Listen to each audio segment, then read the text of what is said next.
여보, 아버님 우리 집에 모시는 게 어떨까요? 뭐라고? 지금 우리 집에 모시겠다고? 네, 엄마 혼자서는 감당하기 너무 힘드실 것 같아요. 미쳤어?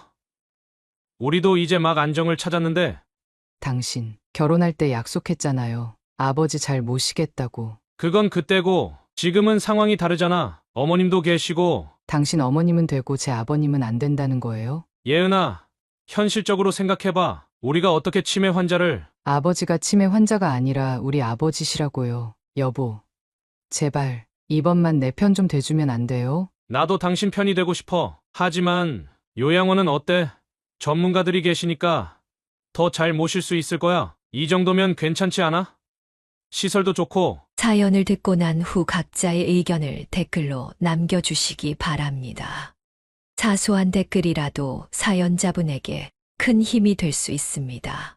각색될 수 있고 사연자분의 입장에서 구성될 수 있습니다.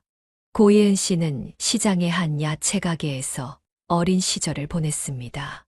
그녀는 초등학교 때부터 부모님의 장사를 돕는 것이 일상이었고 3명의 동생들을 돌보는 책임감 강한 언니였습니다. 매일 새벽 5시 아버지와 함께 시장에 가서 신선한 채소들을 고르는 일로 하루가 시작되었습니다. 그녀는 어린 나이였지만 이미 채소의 신선도를 가늠할 줄 알았고 가격 흥정도 제법 능숙했습니다. 예은아, 오늘은 상추가 좋다. 이거 한 박스만 더 사가자. 아버지의 말씀에 그녀는 늘 고개를 끄덕였습니다. 중학생이 되어서도 그녀의 생활은 크게 달라지지 않았습니다. 학교가 끝나면 곧장 시장으로 달려가 어머니를 도왔습니다. 동생들은 그녀가 챙겨주는 간식을 먹으며 가게 한켠에서 숙제를 했습니다. 언니, 나도 이제 가게 일 도와줄래? 너는 공부해 내가 엄마 도와드릴게. 그녀는 늘 이런 식으로 동생들의 뒷바라지를 했습니다. 동생들이 좋은 대학에 가기를 바라는 마음에 그녀는 자신의 공부 시간을 줄여가면서도 동생들의 학업을 챙겼습니다. 20살이 되어 대학에 진학했지만 그녀의 일상은 여전히 바빴습니다. 아침 수업이 없는 날이면 여전히 아버지와 함께 가락시장에 다녔고 오후에는 학교에 가고 저녁에는 가게 일을 도왔습니다. 예은아, 너도 이제 너의 삶을 살아야지. 엄마가 미안하다. 엄마, 무슨 소리예요? 전 우리 가족이 함께 있는 게 제일 좋아요. 그녀의 대답에 어머니는 눈시울을 붉혔습니다. 30살이 되던 해 갑작스러운 변화가 찾아왔습니다. 아버지가 물건을 사러 나갔다가 길을 잃어버리는 일이 잦아졌고 결국 병원을 찾았을 때 경증 치매 판정을 받았습니다. 예은아, 네 아버지가 어제 또 길을 잃어버렸다더라. 이제 어떡하면 좋지? 어머니의 한숨 섞인 말씀에 그녀의 마음은 더욱 무거워졌습니다. 가게 일도 줄여야 했고 아버지의 병원 치료도 신경 써야 했습니다. 그러던 중 시장 건너편 정육점을 하시는 이모님의 소개로 한 남자를 만나게 되었습니다. 2살 연상의 상훈이었습니다. 첫 만남부터 그는 그녀의 가족 사정을 이해해 주었고 진심으로 도움의 손길을 내밀었습니다. 예은 씨, 제가 예은 씨 아버님 병원도 모시고 다니고, 장사하시는 어머님도 도와드릴게요. 저희 함께 이겨내요. 상훈의 진심 어린 말에 그녀는 깊은 감동을 받았습니다. 그는 주말마다 아버지를 모시고 산책을 다녔고 바쁠 때면 가게 일도 도와주었습니다. 언니, 창훈 오빠 진짜 괜찮은 것 같아. 동생 민지의 말에 그녀도 고개를 끄덕였습니다. 1년간의 만남 끝에 그녀는 33살의 나이에 결혼을 결심했습니다. 예은아, 우리 함께 살자. 나는 내가 가진 모든 것을 사랑해. 상훈의 청혼에 그녀는 망설임 없이 그래. 라고 대답했습니다. 결혼식 날 치매 증상이 있음에도 그녀를 위해 축사를 준비한 아버지의 모습에 하객들은 눈시울을 붉혔습니다. 우리 예은이가. 그러니까 아버지가 많이 사랑한다. 더듬더듬 이어지는 아버지의 말씀에 그녀는 눈물을 흘렸습니다. 그동안의 모든 시간이 결코 힘들지 않았다고, 오히려 감사했다고 말하고 싶었습니다. 이제 그녀는 새로운 삶을 시작하게 되었습니다. 여전히 부모님의 가게 일을 돕고 동생들을 챙기면서도 자신만의 가정을 꾸려나가게 된 것입니다. 결혼 후 고예은 씨의 친정 부모님은 첫 사위를 각별히 아끼셨습니다. 그녀의 어머니는 매주 장을 보실 때마다 제철 과일과 채소를 듬뿍 싸주셨고, 아버지는 치매가 있음에도 사위를 보면 늘 환한 미소를 지으셨습니다. 아이고, 우리 사위 왔어. 배고프지? 어서 밥 먹어. 시장 한켠의 야채 가게에서 만날 때마다 어머니는 정성스레 준비해둔 반찬들을 건네주셨습니다. 상우는 장모님의 정성에 감동하여 퇴근길에 일부러 들러 가게 정리도 도와드리고 무거운 물건들도 나르곤 했습니다. 장모님, 제가 할게요. 장모님은 이제 좀 쉬세요. 아이고, 우리 사위가 이렇게 착해. 그녀가 임신 소식을 전했을 때 부모님의 기쁨은 더할 나위 없었습니다. 특히 아버지는 치매 증상이 있음에도 매일 아침 딸의 집으로 산책을 나오셨습니다. 예은아, 너무 무리하지 말고 몸 잘 챙겨. 내가 매일 이렇게 보약 끓여다 줄게. 어머니는 매일같이 찾아와 임신한 딸을 챙기셨습니다. 입덧이 심할 때는 직접 죽을 쏘오시고 필요할까봐 집안일도 도맡아 하셨습니다. 결혼 2년 차, 그녀가 첫 아들을 출산하고 한창 행복할 때였습니다. 어느 날 퇴근 시간이 지나도록 상훈이 돌아오지 않았습니다. 한밤중이 되어서야 들어온 남편의 얼굴은 창백했습니다. 여보, 미안해. 내가 능력이 부족해서 오늘 회사에서 정리해고 통보를 받았어. 괜찮아. 우리 같이 이겨내면 되지. 그녀는 겉으로는 강한 모습을 보였지만 갓난아이를 키우는 상황에서 생계가 막막했습니다. 매일 밤 아기를 재우고 나면 근심이 가득해졌습니다. 한 달, 2달이 지나도 좋은 소식은 없었습니다. 육아와 생활비로 저축해둔 돈은 바닥을 보이기 시작했고 그들의 마음도 점점 무거워졌습니다. 어느 날 상훈이 들고 온 사업 계획서를 보며 그녀의 부모님은 고민에 빠졌습니다. 회사를 다니며 틈틈이 사업을 시작하기로 했던 것이었습니다. 예은아, 엄마가 가게 운영비랑 적금 털어서 좀 모아뒀어. 상훈이한테 말하진 말고 이거로 새로 시작해보라고 해. 어머니는 몰래 모아두신 3천만 원을 내미셨습니다. 평생 야채 장사를 하시며 한 푼 두 푼 모으신 돈이었습니다.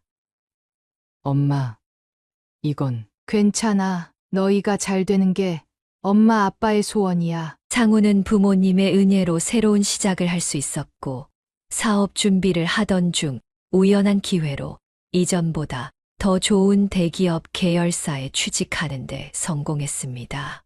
장모님, 장인어른, 정말 감사합니다. 제가 꼭 은혜 갚겠습니다. 그는 약속대로 첫 월급부터 꼬박꼬박 빌린 돈을 갚아 나갔고 1년 만에 모든 빚을 청산했습니다.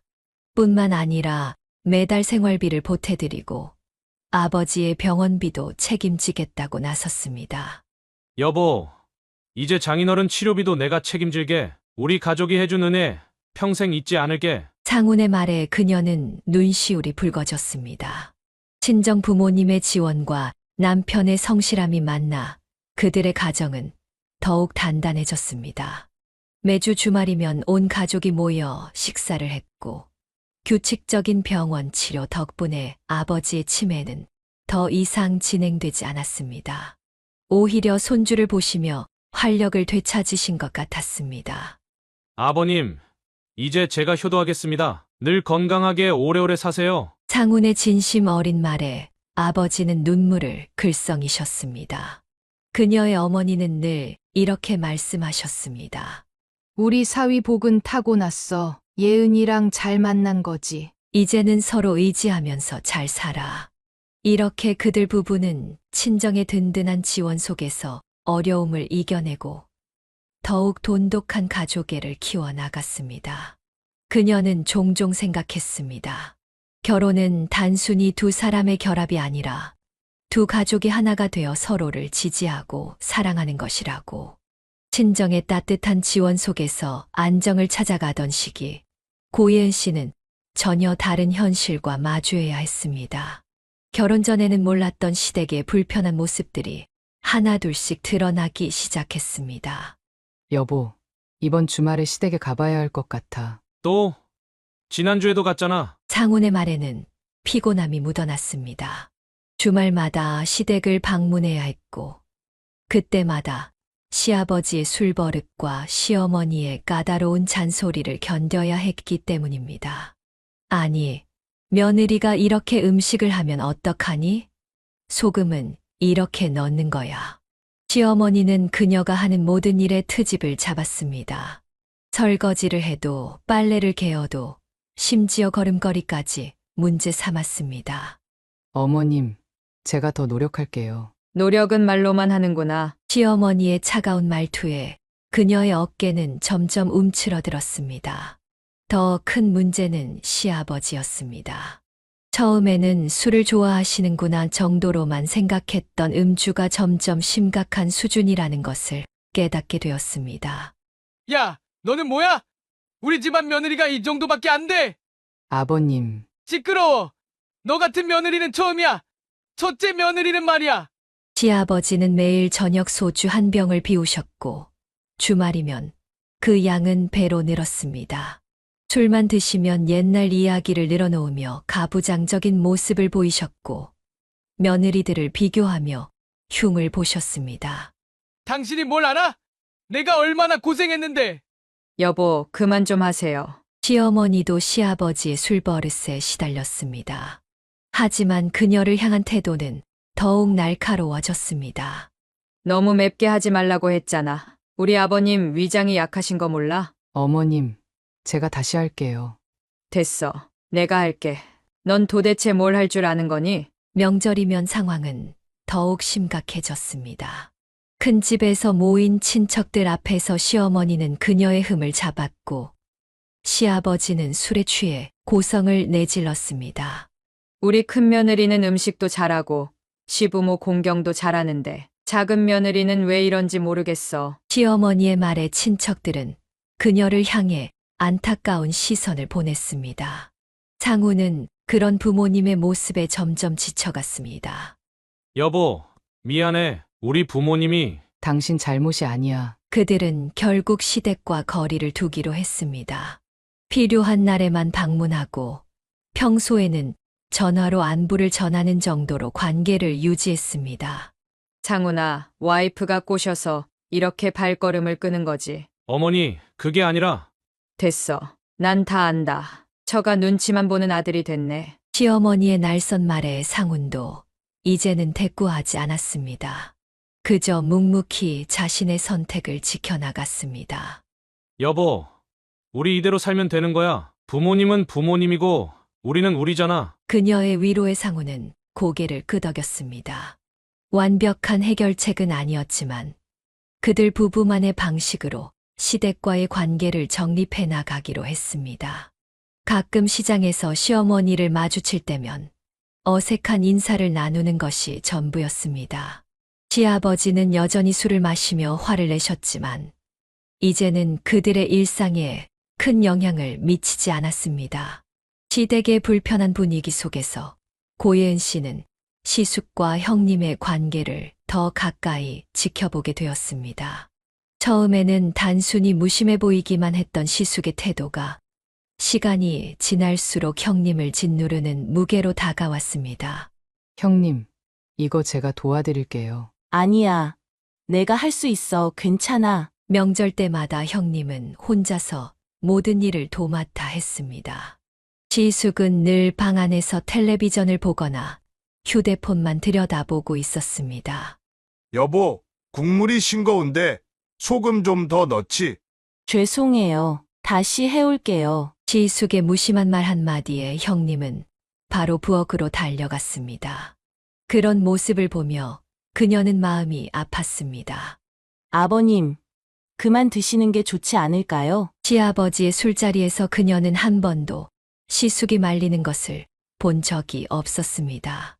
오히려 시숙은 자리를 피해버리기 일쑤였습니다. 당신도 좀 말려보세요. 에이, 우리 아버지 성격을 모르나? 그냥 두는 게 낫지. 시숙의 이런 방관적인 태도는 가족 모두를 지치게 했습니다. 특히 형님은 시어머니의 구박에도 시아버지의 술주정에도 혼자서 모든 것을 감당해야 했습니다. 형님, 많이 힘드시죠? 이게 다 내 팔자야. 누구를 탓하겠어. 형님의 한숨 섞인 말에는 깊은 체념이 묻어 있었습니다. 매일 아침 일찍 일어나 시부모님의 아침상을 챙기고 집안일을 하고 시장에 가서 장을 보는 것까지 모든 것이 형님의 몫이었습니다. 여보, 이거 좀 해줘. 저기, 내가 지금 바빠서. 에이, 그럼 됐어. 시숙은 자신의 일조차 형님에게 미루기 일쑤였습니다. 마치 하인을 부리듯 형님을 대했고 그런 모습이 점점 일상이 되어 갔습니다. 형님, 왜 이렇게 참고 사세요? 그래도 자식들 아버지인데 내가 참아야지. 순한 성격의 형님은 모든 것을 묵묵히 견뎌냈습니다. 자식들 앞에서는 늘 웃는 얼굴을 보였지만 혼자 있을 때면 한숨을 내쉬는 일이 잦았습니다. 형님, 아주버님도 이제 가사일을 좀 도와주셔야 하는 거 아닌가요? 그냥 내버려둬. 말해봤자 싸움만 커질 뿐이야. 시숙의 무관심은 점점 더 심해져 갔습니다. 주말이면 골프를 치러 나가거나 친구들과 약속을 잡았고 집에 있을 때도 형님과 대화를 나누는 법이 없었습니다. 아버님이 또 술을 드셨대요. 알아서 하겠지. 내가 뭐 어쩌겠어. 시숙의 이런 태도는 결국 가족 모두에게 상처를 주었습니다. 형님은 점점 더 말수가 줄어들었고 얼굴에는 피곤함이 깊게 패여갔습니다. 여보, 우리라도 형님을 도와드려야 하지 않을까? 그래, 형님이 너무 불쌍해. 그녀와 상우는 가끔 형님 내외를 집으로 초대했습니다. 그럴 때면 형님은 잠시나마 편안한 미소를 지었습니다. 하지만 그것도 잠시 시숙의 전화 한 통에 형님은 서둘러 일어나야 했습니다. 형님, 저희 집에서 좀 더 계시다 가세요. 아니야. 얘가 기다린다고 하네. 이렇게 시댁의 그늘은 깊어만 갔습니다. 무심한 시숙과 참기만 하는 형님을 보며 그녀는 자신의 결혼 생활에 감사함을 느끼면서도 한편으로는 마음이 무거워졌습니다. 가족이라는 이름으로 덮어둔 불편한 진실들이 시간이 지날수록 더 선명하게 드러나고 있었습니다. 시숙과 형님의 불편한 관계를 지켜보며 고예은 씨는 이 모든 상황의 중심에 시어머니가 있다는 것을 깨닫게 되었습니다. 시어머니는 형님의 고통을 외면했을 뿐만 아니라 그녀 역시 끊임없이 괴롭혔습니다. 나도 시집 와서 얼마나 고생했는데 요즘 며느리들은 너무 호강을 몰라. 시어머니의 입에서는 늘 이런 말이 나왔습니다. 하지만 정작 며느리들을 대하는 태도는 달랐습니다. 얘, 이게 뭐니? 걸레질을 이렇게 대충하게? 어머님, 제가 방금 한 번 더 했는데요. 됐어. 내가 다시 할게. 넌 도대체 뭘 할 줄 아는 거야? 시어머니는 그녀가 하는 모든 일에 트집을 잡았습니다. 설거지를 해도 빨래를 개어도 밥을 해도 늘 부족했습니다. 어머님, 저도 이제 3년차 며느리예요. 제 방식대로 할 수 있게 해주세요. 뭐라고? 며느리가 시어머니한테 대들어? 그녀의 말에 시어머니의 얼굴이 붉어졌습니다. 옆에서 지켜보던 형님은 고개를 숙였습니다. 나 때는 말이야. 시어머니 눈치만 봐도 모자랐어. 근데 너는 어머님도 그때 힘드셨으면 며느리들한테는 그러지 않으셔야 하는 거 아닌가요? 그녀의 반박에 시어머니는 자리를 박차고 일어났습니다. 상훈아, 이 와이프 봐라. 이제는 시어머니한테 말대꾸까지 하네. 어머니, 예은이가 틀린 말 한 건 아니잖아요. 상훈의 대답에 시어머니는 더욱 격분했습니다. 그래, 너희 둘 다 나쁜 놈들이야. 내가 그렇게 키운 아들이 이제는 애미보다 마누라가 더 중하냐? 시어머니의 고성이 집안에 울려 퍼졌습니다. 그 소리에 시아버지가 방에서 나왔습니다. 시끄럽게 굴지 마. 며느리가 맞는 말 했잖아. 술에 취한 시아버지의 외침이 이어졌고 상황은 더욱 악화되었습니다. 당신까지 며느리 편을 들어? 내가 이 집에서 뭐야? 시어머니는 방으로 들어가 문을 쾅 닫았습니다. 이후 일주일간 그녀는 밥도 먹지 않고 방에만 틀어박혀 있었습니다. 예은아, 내가 좀 봐줘. 어머니가 옛날 분이라. 여보, 저는 더 이상 참기 싫어요. 어머님도 시집살이 힘드셨다면서 왜 저희한테 이러시는 거예요? 그녀의 눈에서는 눈물이 흘렀습니다. 더 이상은 참을 수 없었습니다. 형님도 10년을 참으셨잖아요. 그동안 형님이 얼마나 힘드셨는지 아세요? 시어머니의 갑질은 계속되었습니다. 명절 때면 일부러 더 많은 음식을 준비하게 했고 친정에 가는 것도 눈치를 주었습니다. 작은 며느리는 친정 엄마가 더 좋지? 시댁은 안중에도 없어? 어머님, 그런 게 아니라 됐어. 너희 마음은 다 안다고. 결국 그녀는 결단을 내렸습니다. 더 이상 부당한 대우를 참지 않기로 한 것입니다. 어머님, 저는 더 이상 이렇게 살고 싶지 않아요. 서로 존중하면서 살았으면 좋겠어요. 뭐라고? 아직도 정신을 못 차렸네. 제가 잘못한 게 있다면 지적해 주세요. 하지만 무조건 시어머니라는 이유로 저를 무시하지는 마세요. 이날 이후 시어머니와 그녀의 관계는 완전히 틀어졌습니다. 하지만 그녀는 후회하지 않았습니다. 잘못된 관습이라면 바로잡아야 한다고 믿었기 때문입니다. 여보, 미안해요. 어머님과 사이가 이렇게 될 줄은. 아니야. 당신이 잘했어. 나도 이제는 변해야 할 때라고 생각해. 시어머니와의 갈등은 깊어졌지만 그녀의 당당한 태도는 형님에게도 작은 변화를 가져왔습니다. 형님도 조금씩 자신의 목소리를 내기 시작한 것입니다. 시어머니와의 갈등이 깊어질수록 고예은 씨는 남편 상훈의 미묘한 변화를 느끼기 시작했습니다. 처음에는 그녀의 편에 서서 시어머니의 부당한 행동을 말렸던 그가 이제는 점점 다른 모습을 보이기 시작한 것입니다. 여보, 어머님이 또 그러시는데 당신이 좀. 아, 나도 피곤해. 둘이서 알아서 해결해. 상훈의 말투에는 지친 기색이 역력했습니다. 예전처럼 그녀의 이야기에 귀 기울이지 않았고 시어머니의 행동에도 침묵으로 일관했습니다. 당신도 내가 잘못한 거라고 생각해. 그게 아니라 그냥 좀 참지 그래. 어머니도 나이가 있으신데. 처음에는 바빠서 피곤해서라는 핑계였습니다. 하지만 점점 그의 태도는 명확해졌습니다. 예은아, 너무 예민한 거 아니야? 어머니가 그 정도로 심하신 것도 아닌데. 당신은 몰라서 그래. 매일 같이 있어봐 얼마나 힘든데. 시어머니의 눈치를 보는 일이 잦아졌고 주말이면 시댁을 먼저 찾았습니다. 그녀의 의견은 점점 뒷전으로 밀려났습니다. 오늘은 우리 집에서 밥 먹기로 했잖아. 어머님이 오시래. 다음에 하자. 늘 시어머니가 우선이었습니다. 그들의 계획은 항상 시어머니의 말 한마디에 무산되었습니다. 여보, 다녀와. 어머님이 불편해하시잖아. 그녀가 거절하면 상우는 한숨을 쉬었습니다. 너무 자기 생각만 하는 거 아니야? 부모님도 생각해야지. 당신은 왜 이렇게 변한 거야? 변한 게 아니라 그냥 현실적으로 생각하자고. 우리가 좀 맞춰주면 되잖아. 점점 그들 사이의 대화는 줄어들었습니다.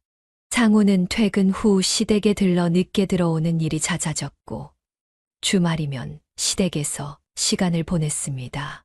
당신, 나랑 얘기 좀 해요. 아, 나 피곤해. 나중에 하자. 그렇게 미뤄진 대화는 결국 이루어지지 않았고 그들 사이의 거리는 점점 멀어져 갔습니다. 여보, 우리 관계가 왜 이렇게 됐을까? 그냥 다 그렇게 사는 거야. 너무 큰 기대는 하지 마. 결혼 초기에 다정다감했던 남편은 어디론가 사라져 버렸습니다. 이제 그는 시어머니 말씀대로를 입에 달고 살았고 그녀의 의견은 늘 너무 예민하다는 말로 일축되었습니다. 나 요즘 너무 외로워. 다들 이렇게 살아. 시간 지나면 적응돼. 상훈의 위로는 더 이상 위로가 되지 않았습니다. 그저 현실과 타협하라는 말처럼 들릴 뿐이었습니다. 당신이 결혼할 때 해준 약속 기억나요? 늘 내 편이 되어준다고. 그땐 그때고 지금은 지금이지. 장훈의 차가운 답변에 그녀의 마음은 조금씩 얼어붙어 갔습니다. 이제 그녀는 이해했습니다. 시어머니와의 갈등은 표면적인 문제일 뿐, 더 큰 문제는 그녀의 곁을 지켜주겠다던 남편의 약속이 서서히 무너져 가고 있다는 것을. 남편과의 갈등이 깊어가던 어느 날, 친정어머니의 다급한 전화를 받았습니다. 고예은 씨의 가슴은 철렁 내려앉았습니다. 예은아, 아버지가 엄마, 무슨 일이에요? 아버지가 또 길을 잃으셨어. 이번엔 경찰서에서 연락이 왔어. 친정아버지의 치매가 급격히 악화된 것입니다. 예전에는 시장 근처만 맴돌던 것이 이제는 전혀 모르는 곳까지 가셨다가 발견되는 일이 잦아졌습니다. 아버지, 저 예은이에요. 절 알아보시겠어요? 너는 누구니? 아버지의 공허한 눈빛을 보며 그녀는 눈물을 삼켰습니다. 얼마 전까지만 해도 이름은 기억하셨는데 이제는 딸조차 알아보지 못하셨습니다. 여보, 아버님 우리 집에 모시는 게 어떨까요? 뭐라고? 상훈의 얼굴이 순간 굳어졌습니다. 지금 우리 집에 모시겠다고? 네, 엄마 혼자서는 감당하기 너무 힘드실 것 같아요. 미쳤어? 우리도 이제 막 안정을 찾았는데. 남편의 차가운 반응에 그녀의 가슴이 덜컥 내려앉았습니다. 당신, 결혼할 때 약속했잖아요. 아버지 잘 모시겠다고. 그건 그때고 지금은 상황이 다르잖아. 어머님도 계시고. 당신 어머님은 되고 제 아버님은 안 된다는 거예요? 둘 사이의 언쟁은 점점 격해졌습니다. 예은아, 현실적으로 생각해봐. 우리가 어떻게 치매 환자를. 아버지가 치매 환자가 아니라 우리 아버지시라고요. 그녀의 눈에서 눈물이 왈칵 쏟아졌습니다. 여보, 제발 이번만 내 편 좀 대주면 안 돼요? 나도 당신 편이 되고 싶어. 하지만 요양원은 어때? 전문가들이 계시니까 더 잘 모실 수 있을 거야. 결국 그녀는 남편의 의견을 따를 수밖에 없었습니다. 하지만 요양원을 알아보는 과정에서도 갈등은 계속되었습니다. 이 정도면 괜찮지 않아? 시설도 좋고. 당신은 몰라요. 아버지가 얼마나 자존심 강한 분인데. 매일 밤 그녀는 이불 속에서 울었습니다. 어린 시절 그녀를 업어주시던 아버지, 새벽부터 가락시장에 가서 딸의 도시락을 싸주시던 아버지. 그런 아버지를 이제 남의 손에 맡겨야 한다는 현실이 너무나 가혹했습니다. 아버님, 죄송해요. 제가 무능해서. 요양원 입소 날, 아버지는 평소와 다르게 또렷한 눈빛으로 그녀를 바라보셨습니다. 예은아, 내 딸. 그 한마디에 그녀는 그 자리에서 주저앉고 말았습니다. 아버지, 죄송해요. 정말 죄송해요. 괜찮아. 떨리는 손으로 딸의 머리를 쓰다듬으시는 아버지의 모습에 옆에 있던 친정어머니도 눈물을 훔치셨습니다. 예은아, 이게 다 엄마 잘못이야. 내가 힘이 없어서. 엄마, 제가 더 잘할게요. 아버지 자주 뵈러 올게요. 하지만 현실은 녹록지 않았습니다. 시어머니는 요양원에 가는 것조차 못마땅해 하셨고 남편은 점점 더 무관심해져 갔습니다. 또 요양원에 가. 네, 아버지가 보고 싶어서요. 에휴, 당신도 참. 남편의 한숨 소리가 그녀의 가슴을 찔렀습니다. 결혼 전 그토록 아버지를 잘 모시겠다던 남편은 어디로 사라진 걸까요? 이제 그녀의 곁에는 차가운 현실만이 남아 있었습니다. 매주 요양원을 찾을 때마다 그녀는 생각했습니다. 과연 이게 최선이었을까?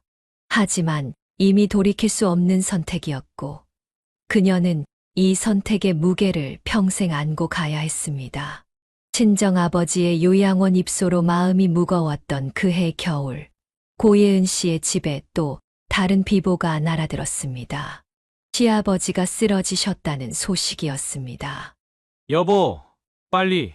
아버님이. 새벽에 다급한 전화에 잠을 깬 그녀는 남편과 함께 급히 병원으로 달려갔습니다. 응급실에는 이미 시어머니와 시누이들이 와 있었습니다. 어머님, 어떻게 된 거예요? 밤새 술 드시더니 갑자기 쓰러지셨어. 시어머니의 목소리는 떨리고 있었습니다. 평소 남편을 원망하던 모습은 온데간데 없이 사라져 있었습니다. 의사 선생님, 어떻게? 급성 알코올 중독으로 인한 심정지입니다. 현재 심폐소생술을 진행하고 있지만 의사의 말이 채 끝나기도 전에 응급실에서 긴 경보음이 울렸습니다. 아버지, 아버지, 상훈이 응급실로 뛰어들려 했지만 의료진이 막아섰습니다. 시간은 그렇게 멈춰버린 것만 같았습니다. 오전 4시 27분 운명하셨습니다. 의사의 차가운 선고가 응급실에 울려 퍼졌습니다. 시어머니는 그 자리에서 주저앉아 오열했습니다. 여보, 이러시면 안 돼요. 내가 잘못했어요. 하지만 시어머니의 태도는 장례식장에서 돌변했습니다. 다 너희들 때문이야. 아버지가 이렇게 되도록 방치한 게. 시어머니는 상주들을 향해 손가락질을 했습니다. 특히 그녀를 향한 비난은 더욱 거셌습니다. 작은 며느리, 너 뭐 했어? 아버님 술 좀 말려드리지 그랬어? 어머님, 입 다물어. 너희가 조금만 더 신경 썼어도. 장례 기간 내내 시어머니의 원망은 계속되었습니다. 문상객들 앞에서도 서슴없이 며느리들을 탓했고 아들들의 불효를 꾸짖었습니다. 우리 여보가 얼마나 외로우셨으면 술을 그렇게 드셨겠어. 조문객들은 어색한 표정으로 자리를 피했고 상우는 그저 묵묵히 술잔을 비워갔습니다. 여보, 제가 잘못한 거예요? 아니, 우리 모두의 잘못이야. 장례를 치르는 동안 그녀는 친정아버지 생각이 났습니다. 요양원에 계신 아버지도 외롭고 힘드실 텐데 그녀는 두 분의 아버지를 모두 제대로 모시지 못했다는 죄책감에 시달렸습니다. 발인 날 아침 시어머니는 문상객도 없는 빈 장례식장에서 홀로 오열했습니다. 여보, 내가 잘못했어요. 내가 당신을 더 이해했어야 했는데. 하지만 곧 며느리들을 보자 다시 날선 목소리가 돌아왔습니다. 보는 눈이 있다. 다 보고 있어. 너희가 아버님을 이렇게 만든 거. 장지로 가는 차 안에서도 시어머니의 한숨과 원망은 계속되었습니다. 그녀는 조용히 창밖을 바라보며 생각했습니다. 살아계실 때 조금 더 관심을 가졌더라면, 조금 더 대화를 나눴더라면. 아버님, 저희가 많이 부족했죠. 화장장에서 마지막 인사를 드릴 때 그녀는 마음속으로 깊이 사과했습니다. 시아버지의 삶이 술로 피폐해져 갈 때 그저 바라보기만 했던 자신을 용서할 수 없었습니다. 여보, 우리도 이제 달라져야 할 것 같아요. 그래, 아버님 가시고 나니 다 후회되네. 장례를 마치고 돌아오는 길, 그들 부부는 서로를 바라보며 많은 것을 깨달았습니다. 하지만 시어머니의 상처는 쉽게 아물지 않았고 그들 가족의 갈등은 새로운 국면을 맞이하게 되었습니다. 시아버지의 기일을 정리하고 난 후 시어머니의 거취 문제가 가족들의 새로운 갈등으로 떠올랐습니다.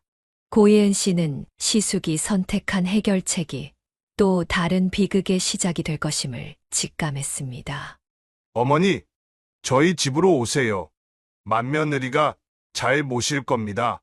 시숙의 말에 시어머니는 곧바로 고개를 끄덕였습니다. 형님의 얼굴이 순간 굳어지는 것을 그녀는 놓치지 않았습니다. 형님, 괜찮아. 다 잘 될 거야. 형님의 떨리는 목소리에서 불안이 느껴졌습니다. 시어머니와의 동거가 시작되고 얼마 지나지 않아 그녀의 불안은 현실이 되었습니다. 반찬 꼬라지가 이게 뭐냐? 어머님, 죄송해요. 제가 금방 더 해드릴게요. 됐어. 너는 살림한 지 몇 년인데 도대체 뭘 할 줄 아는 거니? 시어머니의 목소리는 날이 갈수록 거칠어졌습니다. 형님은 더욱 움츠러들었고 매일 아침 식사 준비부터 밤늦은 설거지까지 하루 종일 시어머니의 눈치를 보며 생활했습니다. 형님, 많이 힘드시죠? 어느 날 그녀가 시숙네 집에 들렀을 때 형님의 손이 떨리고 있었습니다. 아니야. 그래도 어머님이신데. 형님의 눈가에 맺힌 눈물을 보며 그녀의 마음도 아팠습니다. 시어머니는 큰 아들 집에 살면서도 작은 며느리인 그녀에 대한 험담을 멈추지 않았습니다. 너희 작은 며느리는 어머니도 안 모시겠다고 하고 참 못됐지. 어머님, 그게 아니라 됐어. 난 다 알아. 너처럼 착한 며느리가 있어서 다행이야. 시어머니의 말씀에 형님은 그저 고개를 숙였습니다. 하지만 그 뒤로 형님을 향한 시어머니의 요구사항은 더욱 늘어만 갔습니다. 내 방 창문 좀 닦아라. 네, 어머님. 아니, 이렇게 하는 거 아니야. 이쪽으로 해야지. 매일같이 반복되는 지적에 형님의 어깨는 점점 더 무거워졌습니다. 지숙은 이런 상황을 보고도 모른 척했습니다. 여보, 저 힘들어요. 에이, 그냥 좀 참아. 어머님도 나이가 있으신데. 지숙의 무심한 태도는 변함이 없었고 형님은 점점 더 깊은 우울 속으로 빠져들었습니다. 형님, 저희 집에서 좀 쉬다 가세요. 안 돼. 어머님이 알면 또 뭐라고 하실 거야. 형님의 목소리에서는 공포마저 느껴졌습니다. 시어머니의 통제는 점점 더 심해져 갔고 형님의 일상은 완전히 무너져 갔습니다. 밤늦게까지 이어지는 가사일에 형님의 건강은 급격히 나빠졌습니다. 하지만 시어머니는 아랑곳하지 않았습니다. 어디가 아프다고? 나 때는 말이야. 형님의 고통을 지켜보며 그녀는 자주 생각했습니다. 만약 시어머니가 우리 집으로 왔다면 자신도 이런 상황에 처했을지도 모른다고. 그러면서도 형님을 돕지 못하는 자신이 부끄러웠습니다. 여보, 우리가 어머니를 모셔야 하는 건 아닐까요? 그렇게 시간이 흘렀고 형님의 삶은 점점 더 어두워져만 갔습니다. 가족이라는 이름으로 자행되는 학대를 아무도 막지 못했고 그들은 그저 지켜볼 수밖에 없었습니다. 지숙 내에서의 생활이 길어지면서 시어머니의 불만은 날로 커져갔습니다.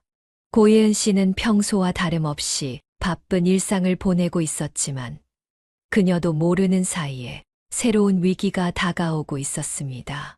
여보, 오늘은 일찍 들어와서 같이 저녁 먹어요. 오늘은 좀 늦을 것 같아. 상훈의 퇴근이 점점 늦어졌습니다. 피곤해 보이는 얼굴로 들어오는 남편이 안쓰러웠지만 그녀는 그것이 시어머니와의 은밀한 만남 때문이라는 것을 알지 못했습니다. 형님, 어머님 요즘 어떠세요? 그냥 늘 그렇지. 전화 속 형님의 목소리는 지쳐 있었습니다. 하지만 그녀는 시어머니가 이미 작은 집으로의 이동을 계획하고 계시다는 것을 알지 못했습니다. 어느 날 남편이 조심스럽게 말을 꺼냈습니다. 저기, 이 방은 어떻게 쓸 거야? 글쎄요. 나중에 아이 공부방으로 하면 좋을 것 같아요. 아, 그래. 남편의 애매한 반응이 이상했지만 그녀는 그것이 시어머니의 방을 준비하는 과정이라는 것을 눈치채지 못했습니다.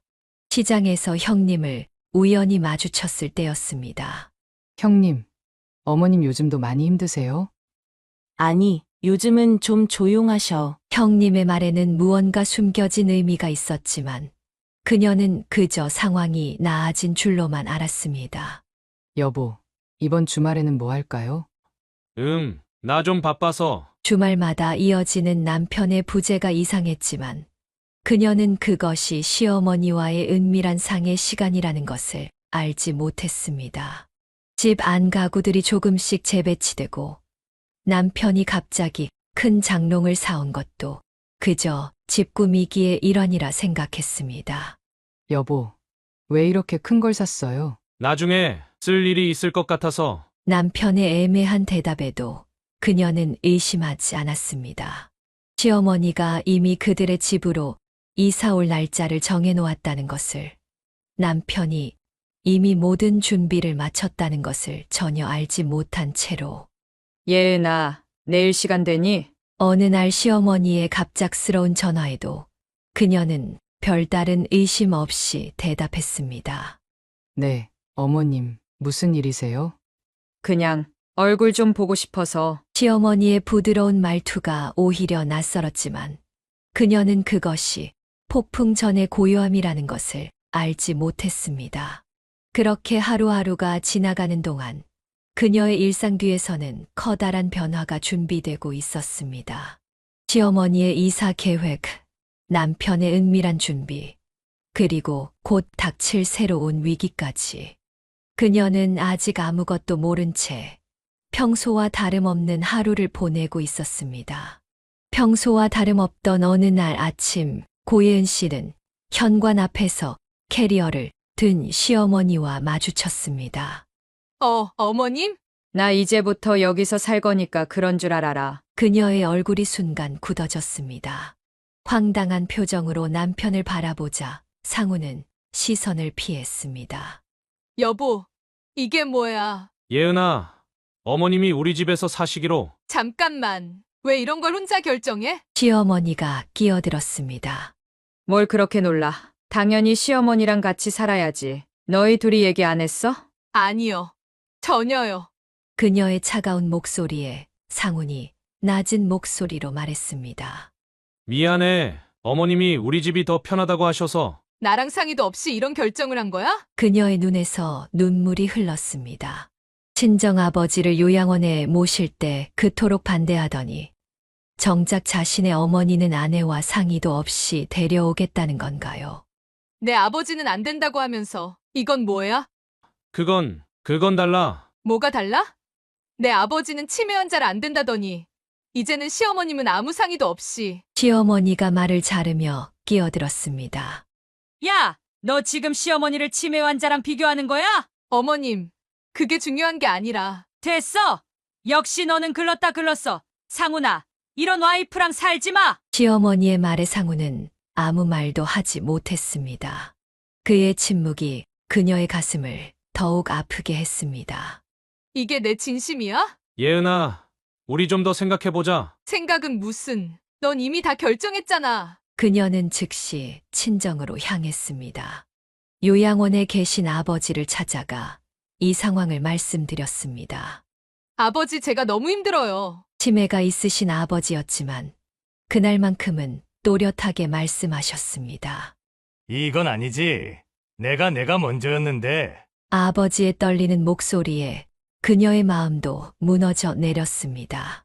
아버지를 요양원에 모실 때는 그토록 반대하더니 시어머님은 이렇게. 친정어머니는 분노를 감추지 못하셨습니다. 이건 아니다. 우리 예은이가 뭘 그렇게 잘못했다고. 집으로 돌아온 그녀는 단호히 말했습니다. 어머님, 죄송하지만 저희 집에서는 모시기 어려울 것 같아요. 뭐라고? 이런 며느리가 다 있나? 여보, 그게 아니라. 뭐가 아닌데. 너 지금 나한테 이럴 수 있어? 예은아, 진정하고. 진정하라고? 내가 어떻게 진정해? 너 지금 나 몰래 이런 큰 결정을 했잖아. 시어머니는 계속해서 소리를 지르셨습니다. 그녀는 침실로 들어가 짐을 싸기 시작했습니다. 너 어디 가려고? 친정에 갈 거야. 잠시 시간이 필요해. 예은아, 제발. 지금은 내가 보기도 싫어. 시어머니가 다시 끼어들었습니다. 그래, 가봐. 너 같은 며느리 없어도 돼. 너 나가면 그 길로 끝인 줄만 알아라. 마지막으로 한마디를 남겼습니다. 여보, 넌 왜 이렇게 변한 거야? 결혼할 때는 안 그랬잖아. 미안해. 난 그저. 됐어. 더는 듣고 싶지 않아. 당분간 연락하지 마. 짐을 들고 나가는 그녀의 뒷모습을 보며 상훈이 외쳤습니다. 예은아, 우리 다시 한번 얘기해보자. 지금은 어떤 말도 듣고 싶지 않아.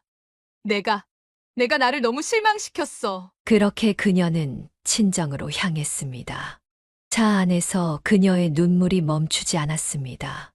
남편의 일방적인 결정, 시어머니의 갑작스러운 등장, 그리고 요양원에 계신 아버지. 모든 것이 그녀를 무겁게 짓눌렀습니다. 친정에 도착해서도 그녀는 한동안 말없이 눈물만 흘렸습니다. 이제 무엇을 어떻게 해야 할지, 앞으로 남편과는 어떻게 해야 할지, 수많은 고민이 그네를 괴롭혔습니다. 친정으로 돌아온 지 보름째 되던 날이었습니다. 고예은 씨는 아침부터 어머니의 안색이 좋지 않은 것을 느꼈습니다. 엄마 괜찮아요? 얼굴이 많이 안 좋아 보여요. 괜찮아. 그냥 좀 피곤한가 보다. 어머니는 평소처럼 새벽같이 일어나 시장에 나가셨습니다. 그러나 그날 오후 갑작스러운 전화가 걸려왔습니다. 어머님이 가게에서 쓰러지셨어요.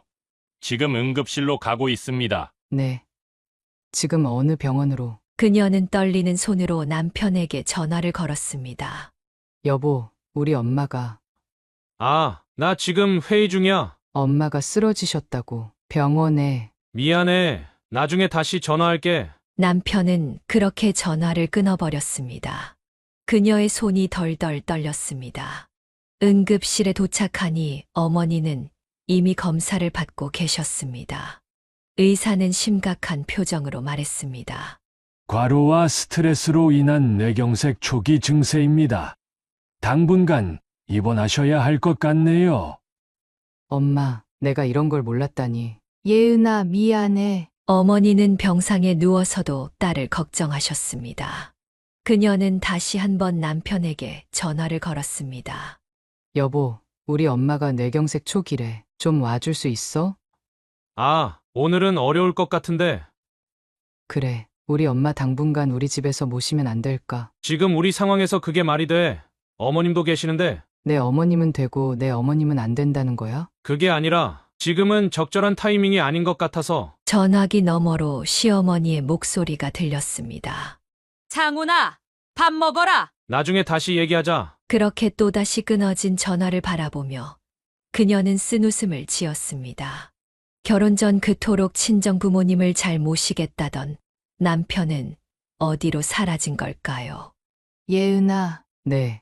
엄마, 너무 힘들면 그만해도 돼. 엄마, 무슨 소리예요? 제가 잘 모실게요. 그녀는 병원 입원 수속을 밟으며 울음을 삼켰습니다. 아버지는 요양원에, 어머니는 병원에, 그리고 남편은 이런 상황에서 아무런 도움도 되어주지 않았습니다. 며칠 후 시어머니는 상훈을 통해 말을 전해왔습니다. 사돈이 아프시다니 안타깝네 하지만 우리 집은 안 돼. 내가 있는데 어떻게 장모님을. 그녀는 더 이상 아무 말도 하지 않았습니다. 다만 마음속 깊이 새겨졌습니다. 남편의 무관심, 시어머니의 이기심, 그리고 그동안 자신이 품어온 환상들이 모두 깨지는 소리를. 엄마, 내가 휴직 신청할게요. 제가 간호할 거예요. 예은아, 미안해. 엄마가 왜 미안해요? 제가 다 잘못했잖아요. 엄마 고생만 시키고. 병실에서 밤을 새우며 그녀는 생각했습니다. 결혼이란 게 과연 무엇일까? 서로를 위하는 마음은 어디로 갔을까? 창밖으로 보이는 새벽녘의 하늘이 그녀의 마음처럼 칙칙하게 흐려 있었습니다. 병원 복도를 걸으며 고예은 씨는 지난 시간들을 되돌아보았습니다.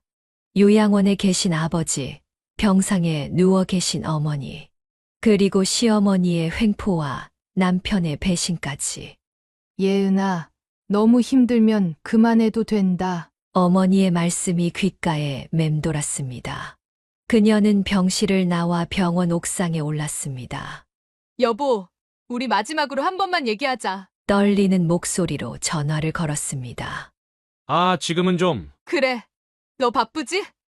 늘 그랬어. 내가 필요할 때는 한 번도 없었어. 예은아, 내 아버지 요양원 모실 때는 극구 반대하더니 시어머님은 나한테 상의도 없이 모시겠다고 하고 이제는 우리 엄마 아프신데도 외면하고. 목소리가 떨렸습니다. 그게 그때하고 상황이 달라서. 뭐가 달라? 말해봐. 도대체 뭐가 달라서 이럴 수 있어? 병원 옥상에서 그녀의 절규가 울려 퍼졌습니다. 나는 바보처럼 당신만 믿었어. 시어머님이 형님 괴롭히실 때도, 내가 힘들 때도 당신이 있으니까 견딜 수 있다고 생각했어. 예은아, 미안해. 미안하다고? 이제 와서? 당신이 나를 얼마나 무시했는지 알아? 내 부모님을 얼마나 팽개쳤는지 알기나 해. 눈물이 멈추지 않았습니다. 당신은 내 진심을 한 번도 몰랐어. 시어머님 모신다고 했을 때 내가 왜 그렇게 반대했는지, 형님이 얼마나 고통받는지 보면서 나도 그렇게 될까봐 두려웠던 거야. 그래도 우리가. 됐어. 이제는 정말 지쳤어. 당신이 시어머님만 생각하는 아들이듯 나는 우리 부모님을 지켜야 할 딸이야. 병실로 돌아와 쓰러진 어머니를 바라보며 그녀는 결심했습니다. 엄마, 이제 제가 엄마 아빠 모실 거예요. 제가 다 잘못했어요. 다음 날 그녀는 남편을 만났습니다. 여보, 우리 다시 시작해보자. 이제 와서 내가 얼마나 힘들었는지 당신은 몰라. 시어머님 눈치 보느라 나는 안중에도 없었잖아. 그래도 우리가 부부인데 부부. 당신이 생각하는 부부가 이런 거야? 서로 믿고 의지하는 게 아니라 한쪽은 무조건 참고 희생해야 하는 거야? 예은아, 이제 그만할래. 더는 못하겠어. 당신처럼 부모님을 버리면서까지 시어머님께 잘하고 싶지 않아. 버리다니 그건 아니잖아. 아니라고? 우리 아버지 요양원 모실 때 당신이 한 말 기억나. 치매 환자는 전문가한테 맡겨야 된다고. 근데 시어머님은 아무 상의도 없이 모시겠다고? 그녀의 눈에서는 더 이상 눈물이 나지 않았습니다. 나 이제 정말 지쳤어. 당신도 이제 자유로워져. 시어머님 잘 모시면서 살아. 예은아, 제발. 늦었어. 이미 너무 늦었어. 당신이 모든 걸 망가뜨렸어. 그렇게 그녀는 돌아섰습니다. 가슴 한켠이 무너져 내리는 것 같았지만 이제는 더 이상 돌아보지 않기로 했습니다. 자신의 선택이 옳다는 것을 그녀의 굳은 표정이 말해주고 있었습니다. 고예은 씨가 떠난 후 상훈의 집에는 시어머니와 단둘이 살게 되었습니다. 처음에는 그저 적응의 문제라고 생각했지만 이 시간이 지날수록 감당하기 힘든 상황이 이어졌습니다. 상훈아, 이게 뭐냐? 내가 이걸 어떻게 먹어? 어머니, 제가 아침부터 늦게까지 회사에 있어서. 에이, 예은이는 회사 다니면서도 이것보단 낫게 했어. 매일 아침 출근 전 반찬을 준비하고 퇴근 후에는 집안일을 하느라 지쳐갔습니다. 주말에도 쉴 틈이 없었습니다. 상훈아, 오늘은 큰 집에 가야지. 어머니, 오늘은 제가 좀. 너도 예은이처럼 효도 안 할래? 시어머니의 말씀에 그는 쓴웃음을 지었습니다. 그제서야 아내가 얼마나 힘들었을지 조금씩 이해가 되기 시작했습니다. 어느 날 저녁 혼자 소주를 마시며 그는 울었습니다. 여보, 미안해. 전화기를 들었다 내려놓기를 수십 번. 그러나 끝내 전화를 걸 용기가 나지 않았습니다. 석 달이 지난 어느 날이었습니다. 어머니, 이제 큰형님 댁으로 가시는 게 어떠세요? 뭐라고? 너마저 나를 버리겠다는 거야? 그게 아니라 제가 이제 너무 지쳐서. 시어머니는 결국 큰아들 집으로 내려가셨고 상우는 홀로 남았습니다. 텅 빈 집안을 보며 그는 아내가 그리웠습니다. 용기를 내어 병원을 찾았습니다. 장모님의 병실 앞에서 그는 한참을 서성였습니다. 여보, 병실 앞에서 마주친 고yen 씨는 차갑게 돌아섰습니다. 왜 왔어? 미안해. 이제야 알겠어. 내가 얼마나 힘들었는지. 이제 와서 시어머님이랑 살아보니까 힘드셨나 봐요. 그녀의 차가운 말투에 그는 고개를 숙였습니다. 난 바보처럼 늦게 깨달았어. 우리 어머님이 형수님한테 했던 것처럼 너한테도 그러실 거란 걸. 그걸 이제 알았어요? 난 그동안 매일이 지옥이었어요. 당신은 모르겠지만 돌아와줘. 이제는 내가 다 바꿀게. 늦었어요. 이미 모든 게 끝났어요. 예은아, 당신, 우리 엄마 아프실 때 어떻게 했는지 기억나요? 한 번이라도 찾아오셨나요? 상우는 대답하지 못했습니다. 이제 와서 당신 편할 때만 찾아와서 미안하다고 하면 다 될 줄 알아요? 그래도 우리가. 됐어요. 전 이제 우리 부모님 모시는 게 먼저예요. 당신처럼 부모님을 외면하는 사람이랑은 더 이상 살고 싶지 않아요. 그녀는 병실로 들어가 버렸고 상우는 그대로 주저앉고 말았습니다. 여보, 내가 정말 너무 바보였어. 집으로 돌아온 그는 혼자 술을 마셨습니다. 벽에 걸린 결혼 사진을 보며 그는 울었습니다.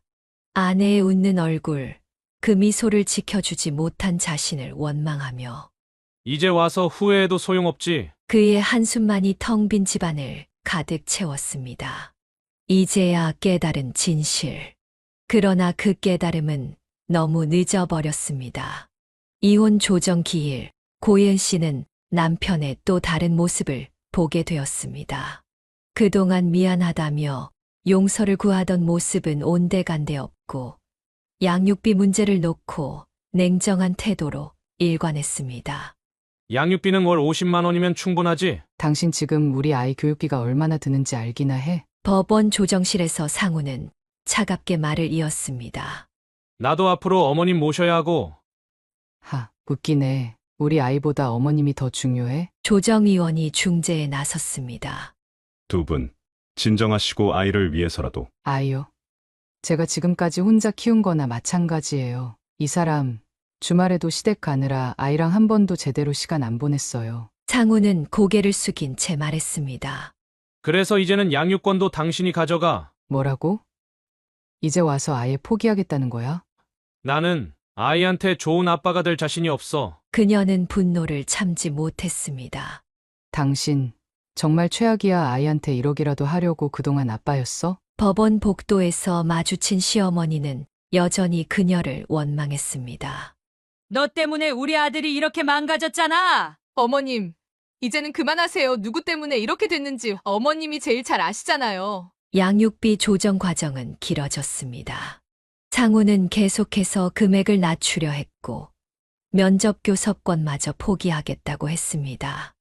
여보, 우리 애 얼굴이라도 보고 살자는 거잖아. 그마저도 포기할 거야? 나는 그게 더 나을 것 같아. 도대체 왜?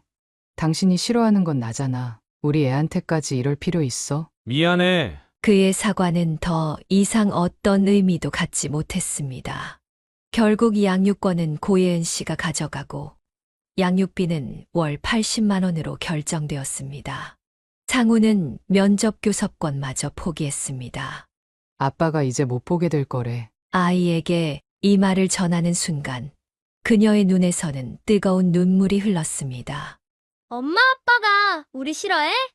아니야, 그게 아니라. 아이를 품에 안은 채 그녀는 더 이상 말을 잇지 못했습니다. 한때 좋은 아버지였던 남편이 이렇게까지 변할 수 있다는 것이 너무나 충격적이었습니다. 이제 엄마랑 둘이 잘 살자. 엄마가 아빠 몫까지 다 해줄게. 끝나지 않을 것만 같았던 양육권 다툼은 그렇게 끝이 났습니다. 남은 것은 깊어진 상처와 아이의 눈물뿐이었습니다. 친정어머니는 한숨을 쉬셨습니다. 세상에 자기 피부치한테 이럴 수가. 엄마, 이제 제가 우리 애 잘 키울게요. 아빠 없이도. 양육권 포기 서류에 사인하던 날, 그녀는 마지막으로 상훈을 바라보았습니다. 한때 사랑했던 남자는 이제 완전히 다른 사람이 되어 있었습니다. 이혼이 확정된 후 고예은 씨는 두 아이와 함께 친정 근처로 이사했습니다. 병원에서 퇴원하신 어머니도 함께였습니다.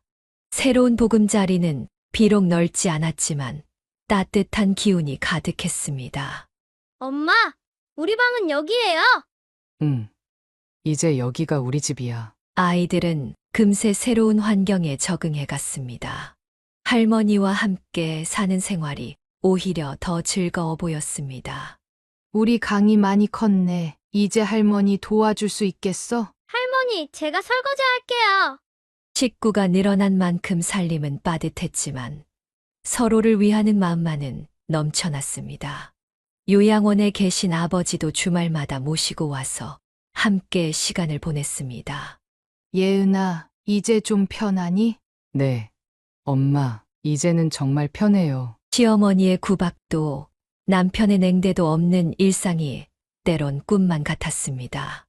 아침마다 아이들과 함께 웃으며 밥을 먹을 수 있다는 것이 그렇게 큰 행복일 줄 몰랐습니다. 엄마, 오늘은 내가 반찬 만들어 볼게요. 아이고, 우리 딸. 어머니는 그녀의 어깨를 토닥이셨습니다. 더 이상 말씀하지 않으셨지만 그 손길에는 딸을 향한 미안함과 사랑이 가득했습니다. 퇴근 후의 시간도 달라졌습니다. 더 이상 시댁 눈치를 보며 서둘러 귀가할 필요가 없었습니다. 아이들과 공원을 산책하거나 도서관에 가는 여유를 가질 수 있었습니다. 엄마, 아빠는 이제 정말 안 와요? 가끔 아이들이 아버지를 찾을 때면 가슴이 아팠지만 그녀는 더 이상 거짓말하지 않기로 했습니다. 그래. 하지만 우리에겐 할머니도 계시고 외할아버지도 계시잖아. 시간이 지날수록 아이들의 웃음소리는 더욱 커졌습니다. 주말이면 요양원에 계신 아버지를 모시고 와 함께 시간을 보냈습니다. 할아버지, 저 이번에 상 받았어요. 비록 치매가 있으셨지만 손주들의 제잘거림에 아버지의 눈가에도 미소가 어렸습니다. 우리 강희가 많이 컸구나. 어느 날 시장에서 우연히 시어머니를 마주쳤습니다.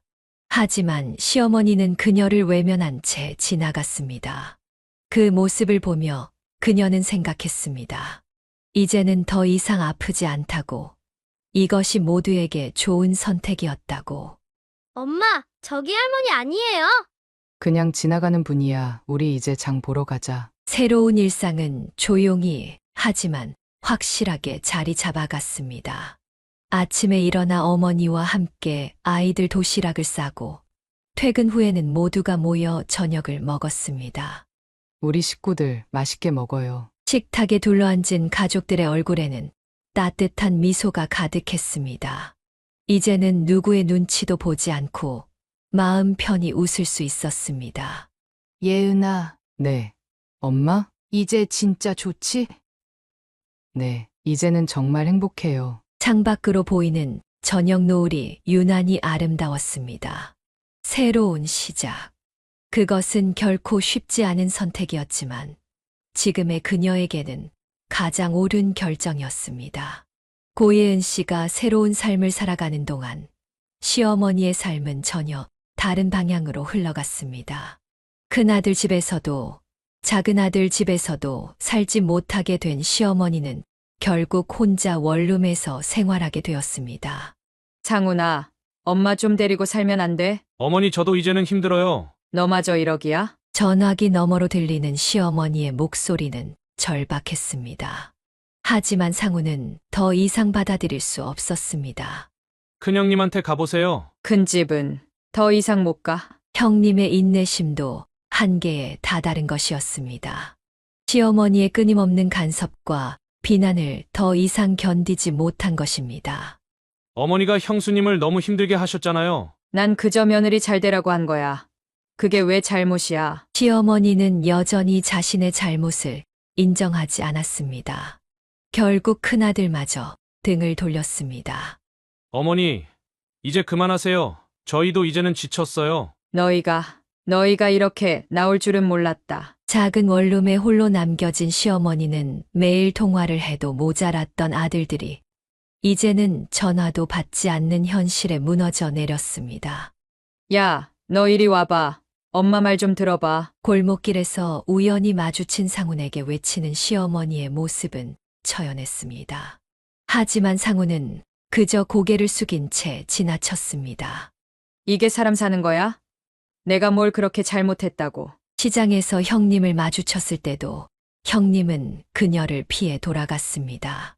한때 자신의 말 한마디에 벌벌 떨던 며느리들이 이제는 자신을 완전히 외면하는 현실이 너무나 서글펐습니다. 내가 잘못한 게 뭐야? 혼자 사는 원룸에서 시어머니는 매일 술을 마셨습니다. 남편이 생전에 그토록 미워했던 술버릇이 이제는 그녀의 것이 되어 있었습니다. 여보, 당신은 가고 자식들은 나를 버리고. 술에 취해 늦은 밤 아들들에게 전화를 걸었지만 돌아오는 것은 전원이 꺼져 있습니다라는 기계음뿐이었습니다. 이런 게 천벌이구나. 시어머니는 이제야 깨달았습니다. 자신이 며느리들에게 했던 행동들이 고스란히 자신에게 돌아온 것임을. 하지만 이미 너무 늦어버렸습니다. 명절이 되어도 찾아오는 이가 없었습니다. 제사상을 차려도 아들들은 오지 않았습니다. 내가 잘못했다. 이제라도 용서해주면 안 될까? 하지만 그녀의 뒤늦은 후회는 아무도 듣지 못했습니다. 한때 며느리들을 괴롭히며 느꼈던 그 우월감은 이제 완전한 고독으로 바뀌어 그녀를 올가매고 있었습니다. 난 그저 내 아들들 잘 되라고. 그러나 이제는 아무도 그녀의 변명을 들어주지 않았습니다. 시어머니는 자신의 곁을 떠나간 모든 것들을 그저 바라만 볼 수밖에 없었습니다. 사연을 듣고 댓글을 남겨주시기 바랍니다. 사소한 의견일지라도 사연자분에게는 큰 힘이 됩니다. 노골적인 악성 댓글은 사연자분에게 상처가 될 수 있으니 삼가주시기 바랍니다.